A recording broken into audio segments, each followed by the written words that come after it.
नमस्कार। Welcome to Bihar civils. मेरा नाम है आलोक सिंह। तो देखिए 68th बीपीएससी जो है उसका एग्ज़ाम आपको पता है 12 फरवरी को ले लिया जाएगा। एंड ऑब्वियसली अभी के सिचुएशन से लग रहा है कि ये एग्ज़ाम बिल्कुल ही आगे या पीछे कभी बढ़ने वाला नहीं है। आपको 68th बीपीएससी जो है वो 12 फरवरी 2023 को ले लिया ही जाएगा। तो हमारे पास मुश्किल से 30 दिन बच रहे हैं, ठीक है।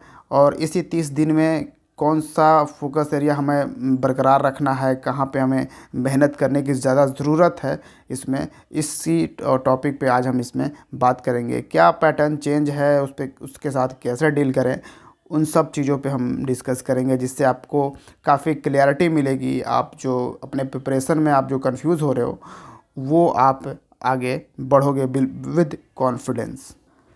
तो सबसे पहले ये मैं क्लियर कर देता हूँ कि जो पीटी का सिलेबस है, आप देख सकते हो ये बीपीएससी का जो प्रीलिम्स का सिलेबस है वो है ऑफिशियल सिलेबस। मैं आपको दिखा रहा हूँ बिल्कुल वेबसाइट से, ठीक है। और इसमें कोई भी चेंजेस नहीं हुए हैं। क्या आपने सुना? इस सिलेबस में कोई भी चेंजेस नहीं हुए हैं, क्योंकि अभी बहुत सारे चेंजेस हुए हैं तो जिसमें बहुत लोग कंफ्यूज्ड हैं, ठीक है। तो इसमें बिल्कुल कंफ्यूज़न नहीं रखना है। पीटी एग्ज़ाम में के सिलेबस में कोई चेंजेस नहीं हैं। मेंस एग्ज़ाम में थोड़े से चेंज हुए हैं, और वो क्या है कि मेंस वाले जो एग्ज़ाम का सिलेबस है उसमें एक एशे पेपर को डाल दिया गया है, ठीक है। एशे पेपर जो कि 300 मार्क्स का ये होगा। और जो ऑप्शनल पेपर हुआ करता था, इस ऑप्शनल पेपर को ही बिल्कुल ऑप्शनल बना दिया है, क्योंकि इसमें सिर्फ पासिंग मार्क्स लाने हैं आपको ऑप्शनल पेपर में, और वो भी ये एमसीक्यू फॉर्मेट में देगा। मेंस एग्ज़ाम में ये ऑप्शनल एमसीक्यू फॉर्म में देगा, लेकिन ये जो पार्ट है ये मेंस का पार्ट है, ठीक है। मेंस में ये चेंजेस लाए गए हैं। लेकिन जहाँ तक हम पीटी की बात कर रहे हैं, जहाँ पे 150 एमसीक्यूज़ आएंगे, 150 एमसीक्यूज़ के 150 नंबर होंगे, उसमें सिर्फ इतना चेंजेस लाए गए हैं कि इस बार ऑप्शन ई तो है ही, इसके साथ साथ नेगेटिव मार्किंग भी आपका दे दिया गया है कि अगर आप 4 क्वेश्चन गलत करते हो तो आपका 1 मार्क्स कट जाएगा, यानी कि 1/4 मार्क्स आपको हर गलत आंसर पे आपका कटने वाला है। तो इस चीज़ को बस इसमें ध्यान रखना है, ठीक है। और ज़्यादा आपको यहाँ पे नहीं सोचना है। सिलेबस आपका वही है बिल्कुल, जैसे आपका यहाँ पे जनरल साइंस हो गया, current events of national and international importance, general geography और division of Bihar and its major river system पर तो हमने वीडियो भी बनाए हैं। तो बिहार ज्योग्राफी का प्लेलिस्ट आपको मिलेगा चैनल पे ही, बिहार सिविल्स पे ही, तो वहाँ से आप उसको देख सकते हो। और अगर बिहार के बारे में ज़रा भी आपने नहीं पढ़ा है तो और भी इम्पोर्टेंट है कि आपका इसका इंट्रोडक्शन पार्ट भी आप देखो बिहार का, ठीक है। तो वो सब आपको बिहार ज्योग्राफी के प्लेलिस्ट में मिल जाएगा। हमने 2 4 5 वीडियो बनाए हैं, स्टैटिक पार्ट भी वहाँ पे बनाए हैं, ये वाला वाइल्ड लाइफ सेंचुरी वगैरह पे, तो वो भी आप देख सकते हो। बाकी जो इंडियन पॉलिटी है, इकोनॉमी है, major changes in the economy of Bihar in the post independence period. तो पोस्ट इंडिपेंडेंस पीरियड के बाद में जो चेंजेस के बेसिकली पूछे जाते हैं, 5 ईयर प्लान से क्वेश्चंस पूछे जाते हैं, तो वो आप थोड़ा सा ज़रूर देखना, क्योंकि आपके पास वक्त थोड़े कम है, ठीक है। तो वो सब चीज़ें थोड़ा थोड़ा आप देखते जाओ। इंडियन नेशनल मूवमेंट बिल्कुल ही देख के जाना है, क्योंकि ये अगर मेंशन है बिल्कुल सिलेबस में तो उसको एकदम देखना है। और इसी तरह सिलेबस आपको देखते रहना है और इसके साथ साथ आगे बढ़ना है। उसके साथ आप देखो फिर general science cover, general appreciation and understanding of science, ये तो है, ठीक है। फिर हिस्ट्री में आप अगर देखो, हिस्ट्री का तो यही इंडियन नेशनल मूवमेंट भी है, तो हिस्ट्री एंशिएंट, मेडिवल और मॉडर्न तीनों ही पढ़ना है। लेकिन मॉडर्न पे थोड़ा सा ज़्यादा ध्यान देना कि मॉडर्न से नॉर्मली ज़्यादा क्वेश्चंस पूछे जाते हैं अब तक के ट्रेंड में, आप हमने यही देखा है। और करेंट इवेंट तो आप ही समझ ही रहे हो कि अब तक के करेंट्स जो ये है सिनेरियो है, उसमें करंट सेक्शन भी एक बहुत ही ज़्यादा इम्पोर्टेंस रखता है। जिससे आप कट ऑफ पार कर सकते हो, क्योंकि कट ऑफ तो हाई जा रहा है, आप देख ही रहे हो। कट ऑफ अगर 67th बीपीएससी की हम बात करें तो इसमें कट ऑफ 113 गया जनरल का, और 66 बीपीएससी की बात करें तो इसमें कट ऑफ 109 गया। तो कट ऑफ बिल्कुल अब हाई जा रहे हैं, ठीक है। और ये मत समझना कि नेगेटिव मार्किंग से कट ऑफ लो हो जाएंगे, क्योंकि कंपटीशन ही बहुत ही ज़्यादा है, तो वो लो होंगे नहीं, ज़्यादा बहुत ज़्यादा नहीं होंगे लो। हाँ, थोड़ा बहुत 1 2 3 4 मार्क इधर उधर हो सकता है, उसका वो अलग बात है, लेकिन वही होंगे। अब नेगेटिव मार्किंग और ऑप्शन ई से डील कैसे करना है, इसके लिए कि आप यूट्यूब पे ट्रिक पढ़ते रहोगे। जी हाँ, बहुत लोग ट्रिक बता रहे हैं आपको कि ऑप्शन ई से कैसे बचना है। ऑप्शन जब भी एग्ज़ाम आता है तब बताते हैं, ठीक है। तो ट्रिक और इस बार तो नेगेटिव मार्किंग भी आ गया है, तो आपको कई बार यूट्यूब पे नेगेटिव मार्किंग भी आपको मिलेगा कि इसके लिए नेगेटिव मार्किंग से कैसे बचे, इसके इसके ट्रिक भी आपको मिलेंगे। तो मैं यही कहूँगा, इन सब चीज़ों पे अब बिल्कुल टाइम वेस्ट मत करो, क्योंकि इन चीज़ों से निपटने का एक ही तरीका है, और वो प्रैक्टिकल तरीका है, ठीक है। और वो प्रैक्टिकल तरीका क्या है? वो है रिवीजन। हमने जिसको पढ़ रखा है उसको रिवाइज अगर नहीं किया है तो यहाँ पे ही दिक्कत आएगी आपको, नेगेटिव मार्किंग और ऑप्शन ई में ही दिक्कत आएगी। पहले था कि चलो ऑप्शन ई में अगर उलझा रहा है और हमें नहीं भी आ रहा है, चलो मान लो कि हम गलती भी कर दिए, तो चलो गलती हो गई तो हो गई, और क्या, ये बस यही क्वेश्चन गया ना। लेकिन अब ऐसा नहीं है। अगर अब गलती हुई तो गलती होने के साथ जो पहले आपके मान लो कि 5 मार्क्स सॉरी, पहले आपको मान लो कि 50 मार्क्स आ रहे हैं, तो 50 मार्क्स में अब 1/4 माइनस हो जाएंगे। समझ रहे हो बात? लेकिन पहले क्या था, नेगेटिव मार्किंग नहीं था, तो ऑब्वियसली आपने देखा कि सिर्फ और सिर्फ आपका 50 का 50 आ जाएगा, ये गलत तो गलत। तो इस तरह से आपको थोड़ा सा सोचना है बस, और रिवीजन को बिल्कुल बरकरार रखना है इन दो चीज फैक्टर से बचने के लिए, और कोई ट्रिक मत देखना, ठीक है। टाइम आपका बहुत ही प्रीशियस है और बहुत ही कम है, जिसमें आप काफ़ी ज़्यादा पढ़ सकते हो। और हाँ, एग्ज़ाम का ये जो वक्त होता है ना, इसमें आप बहुत ज़्यादा, क्योंकि आपकी पोटेंशियल कैपेसिटी होती है वो बहुत ही हाई होती है, ग्रेस्प करने का पावर जो है वो बढ़ जाता है। ये प्रैक्टिकल चीज़ें है, आप खुद देखना। पहले आपको भले ही आप बहुत ज़्यादा टाइम ले रहे होगे एक टॉपिक में, एक सब्जेक्ट को पढ़ने में, एक चैप्टर को पढ़ने में, लेकिन अभी जो है ना आपका ग्रेस्प टॉपिक बहुत ज़्यादा बढ़ जाएगी।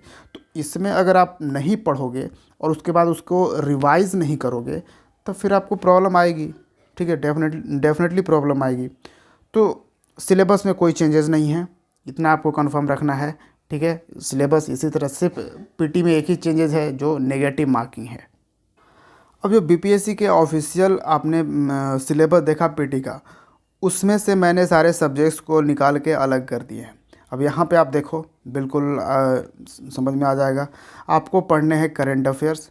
करेंट अफेयर्स अब तक के ट्रेंड के अकॉर्डिंग हम देख सकते हैं कि ऑन एन एवरेज 30 मार्क्स का ये होगा। 30 क्वेश्चन ये पूछे जाएंगे आपको।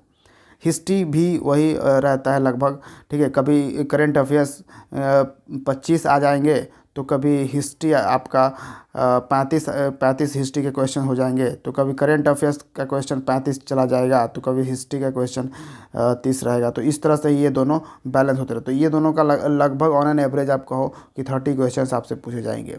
तो एक बढ़िया मार्किंग है, 60 मार्क्स यहीं से आ रहे हैं आपके। जनरल साइंस तो ये 20 से 25 आपको रहेंगे ऑन एन एवरेज।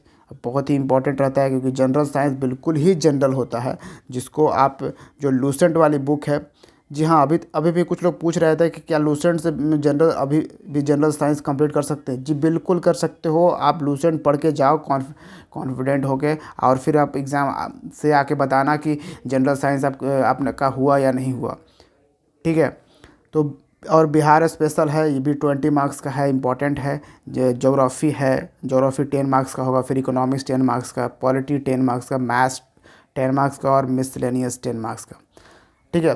तो ये जो सारे सब्जेक्ट्स हैं, नेगेटिव मार्किंग इस बार रहेंगे, ऑप्शन ई भी रहेंगे, तो इसको साइड में रखिए। बाकी अब जो फोकस एरिया है इसमें वो डिवाइड कर देना है, क्योंकि हमें पढ़ने तो सारे सब्जेक्ट्स हैं, क्योंकि कटअप जिस तरह से हाई जा रहे हैं, हम ऐसा नहीं करके छोड़ सकते हैं कि चलो दो तीन सब्जेक्ट जो है वो हम छोड़ देते हैं, कुछ ही सब्जेक्ट से हम ये अपना लाएंगे। नहीं, पहले क्या था कि जिनके मैथ्स थोड़े से कमज़ोर हैं वो ये भी सोचते थे कि चलो मैथ्स को हम छोड़ देते हैं और बाकी के सब्जेक्ट से हम कटअप ला देंगे। तो अब थोड़ा उसमें टफ हो जाएगा उनके लिए, क्योंकि आपको अब हर सब्जेक्ट्स पे प्रॉपर एक कॉम्बिनेशन बनाना होगा और प्रॉपर तरीके से ध्यान देना होगा। ठीक है, तो इसमें हम इन सब्जेक्ट्स को दो फोकस एरिया में बांटेंगे। एक तो हमारा रहेगा कि फर्स्ट 4 सब्जेक्ट्स, ये जो सब्जेक्ट्स हैं ये, इसको हमने डिवाइड कर दिया। सबसे ज़्यादा आपको फोकस होना चाहिए, ये VVI होगा, सबसे ज़्यादा फोकस आपका इन 4 सब्जेक्ट्स पे होने चाहिए। ठीक है, अभी जो टाइम है, क्योंकि अभी हमारे पास जो 30 डेज़ है इसके लिए मैं बता रहा हूँ, तो इस चीज़ पे ध्यान रखिएगा। तो पहले करंट अफेयर्स पढ़िए, history, general science, Bihar special. ठीक है, उसके बाद आपका सेकंड फोकस एरिया है ये 4 सब्जेक्ट। कितना? ये 4। अब आप कहोगे एक 9वां मिसलेनियस है, वो क्या? तो इसको कुछ नहीं करना है, इस वाले फैक्टर्स को कुछ नहीं करना है। वो मिसलेनियस कुछ भी पूछा जा सकता है, कहीं से भी पूछा जा सकता है, तो उसको जैसा है वैसा आपको उसको रहने दो। पहले आप इन फोकस एरिया को कवर करो। ठीक है, मिसलेनियस में देखिए, मिसलेनियस में मेनली ये चीज़ आपसे पूछा जाएगा। फर्स्ट होता है, फर्स्ट बिहार में, फर्स्ट इंडिया में, ये सब इस जीके वाला क्वेश्चन होता है। तो अगर आप चाहो तो वो भी पढ़ लो। मिसलेनियस में और भी चीज़ें होती है फंसाने के लिए। तो क्या होता है कि जो एग्ज़ाम है 150 मार्क्स का, इसमें जो 50% क्वेश्चंस होते हैं वो काफ़ी सारे लोगों से बनते हैं। ठीक है, काफ़ी सारे लोग 50% क्वेश्चन बना के आते हैं हर बार, और जो अगला 25% जो क्वेश्चन होता है वो मेडिवल होता है, और अगला जो 25% होता है वो बिल्कुल हार्ड होता है। तो इतना तो लगभग लोग बनाते हैं। ठीक है, अगर जो प्रिपेयर कर रहा है वो तो बनाएगा ही। हाँ, अब उनकी हम बात नहीं कर रहे हैं जो बस इसलिए फॉर्म बस भर देता है, अरे फॉर्म आया है चलो भर देते हैं, ये सोच के अगर जो करते हैं तो उनकी तो हम बात कर नहीं रहे हैं। जो प्रिपेयर करते हैं तो इतना करते हैं वो, ये आप समझ के रखो। लेकिन जो कंपटीशन मेन होता है ये लास्ट 25% वाला जो कट ऑफ है, इसमें निकालना होता है कट ऑफ। ठीक है, तो एग्ज़ाम में आपका कॉन्फिडेंस बिल्डअप इस तरह से होगा, जब इन सब्जेक्ट्स को पढ़ने के बाद आप इसके PYQ करोगे, प्रीवियस ईयर्स क्वेश्चंस करोगे, आपका कॉन्फिडेंस बिल्डअप होगा। और ये कॉन्फिडेंस बूस्ट जो है आपके एग्ज़ाम हॉल में क्या काम करेगा कि ये जो 50% और 25%, ये 75% जो क्वेश्चंस होंगे वो आपको अटेम्प्ट करने में और वो फटाफट आपको बनाने में मदद करेंगे। ठीक है, तो ये PYQ उसी के लिए होता है। और ये हार्ड क्वेश्चन आपकी अंडरस्टैंडिंग और आपका जो IQ लेवल क्या है उस पर डिपेंड कर जाता है। तो इन चीज़ों को ध्यान में रखते हुए हर सब्जेक्ट्स के साथ उसके PYQ को देखिए ज़रूर।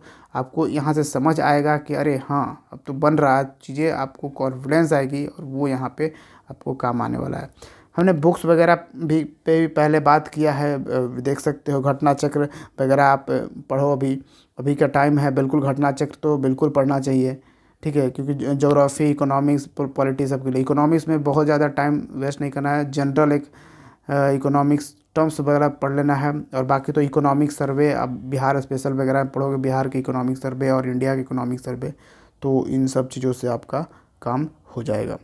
ठीक है, तो यही फोकस एरिया आपको बना के रखना। जैसे जैसे घोड़ा होता है, उसके दोनों तरफ ऐसे कुछ लगा दिए जाते हैं उसके मुंह के पास, तब वो घोड़ा इधर उधर भटकता नहीं है, वो सीधा चलता जाता है।